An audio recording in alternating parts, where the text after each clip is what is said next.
piece of advice! Don't kill anybody unless you have to!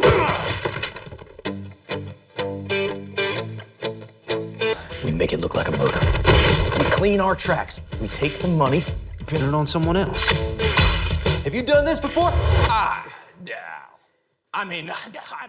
So can you give me a quick background on your character, Will, without spoiling anything? Will is a rookie cop. He's just moved to this small town of Providence, and with his wife, who's very pregnant, not long from giving birth, and it's sort of a fresh start for them. And they move to this town. He starts his first day at the new department. He meets his partner, Terry, and they head off on their first day of work, and it does not go to plan. That's an understatement, but Yeah. yes, it did not go to plan. You mentioned your wife, of course, which is Lily James. So how was it getting to work with her again? Did you know that she was going to play a character before you said yes to the role? Yeah, I did. I knew that Lily was on board, so that was a big pull for me because I loved working with her before, and this felt like an opportunity to work together again, but on something completely different. So that was yeah, that was a great pull, and I had a great time. You know, it was as I say, completely different, and so yeah, we keep saying that we'll do it for a third time at some point. Who knows when? But yeah. You are already familiar with Lily, of course, but you aren't that familiar yet with Joseph Gordon-Levitt, which you play alongside. So how is it working with him? Oh, it was great. He's great. I mean, he's a lovely guy. He's a great actor, but also it was really surprising because I'd never seen him do anything like this before. Playing a character like Terry, who is just a sort of force of energy, and we had like 2-hour rehearsal of one of the key scenes in the film. That was when I met Joe, and you know, he was this fairly mild-mannered guy. You know, he's very, very nice, very friendly, very, very charming. And then he got into character, and it was like boom, like he was like he was there. You know, it was kind of amazing. So that was really exciting, and you know, he was alive. He was improvising. He was, you know, the dynamic was fun because, of course, Will is very quiet, very you know, being led by Terry, and so it was quite fun to have Joe sort of playing and poking buttons and just getting to react to it. Speaking of improvising, were there any improvisations or unexpected moments that made it to the final cut? I mean, there was one that did make the cut where we just about got it because Joe made me laugh so much when he did it. But there's a point at which Uzo's character, who's the sort of chief of police, she's talking us through a picture of a crime scene, and she puts the photo down on the desk, and she's like, "Look at this," and Joe just there's a starfish in the picture, and Joe just went starfish, and I just laughed so much when he did it the first time, and then I was like, "It's really funny. Let's do it again," and I won't laugh. And I think it took about 10 attempts for me to get it and not laugh. So I'm glad it made the cut. But there was a lot of that sort of stuff that Joe would do. It just really made me laugh. Yeah. Even though you guys play these characters who are greedy, greedy people, although it seemed like your characters have each other's backs, but circumstances prove that they really didn't. In real life, if you were ever stuck in a rut, which of your co-stars would most likely help you out? I mean, I'd like to think Lily, because we know each other the best. Yeah. But then she also is terrible at texting back. So Joe, maybe. Joe seems like a pretty reliable dude. He's just like, he's very thoughtful, very considerate, and he's a family man, he gets that. Yeah, maybe that. And he can improv his way out of any situation. Sure, yeah, he could improv his way out of any problem, exactly. Yeah. You guys had to pull off a Southern accent for this movie. Was it challenging?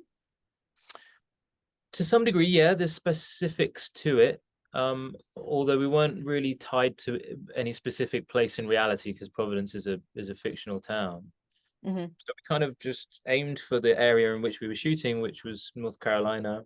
And I just had 1 or 2 sessions with a dialect coach. I didn't, there wasn't much time before we started shooting. Thankfully, I've got a fairly good ear for it, so kind of gave it a go. But Lily was doing the same thing, and we were like, well, look, we're 2 Brits who not only are we trying to do American accents, we're trying to do specific American accents here. So as much as it made us cringe, we were like, should we stay in this between takes? You know, let's, if like, you know, if you do it, I'll do it, sort of thing. And so yeah, we did. We stuck to it, and you know, I'll leave it up to others whether we pulled it off or not. But yeah. And you know, Joseph also did some of his lines in Chinese. Was that actually him? Yes. And that's Yeah, it actually was. Yeah, him. that was him. Yeah, he spent a while like trying to learn those phrases. Yeah. Yeah. As you said, Mandarin. It's not Chinese, it's Mandarin. Yeah. Yeah. Yeah. Yeah. Were you a bit envious that he got to learn a different language? Or were you Yeah, relieved? to some degree. I mean, I can speak two other languages fairly fluently already, but I would like to learn, you know, Mandarin or a language like that that's so different to anything that I know already. You know, Mhm. would be quite interesting to try, and the challenge of that would be fun, I think. As the title suggests, of course, this film is about people who are greedy, who are wrapped up in their own world, and who suffer for it. And your character, Will, is no different. Did playing this role change your perspective on greed or human nature in any way? It's an interesting question. Yeah, I think the power of it really, I Mhm. really made me think of, you know, it can turn good people. I think, you know, there's a lot of people in this story who are ostensibly good people who get led astray by the temptation that's in front of them, but also by the stress of their circumstance, Mhm.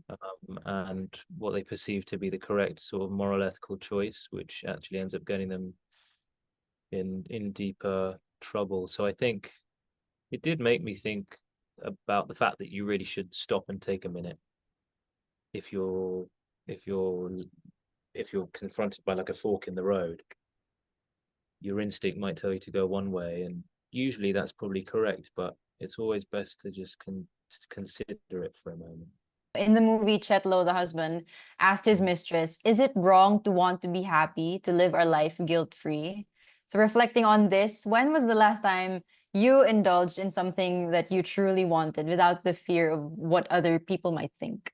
I think we're so often doing that, aren't we? The worrying about what other people think too much. I certainly do.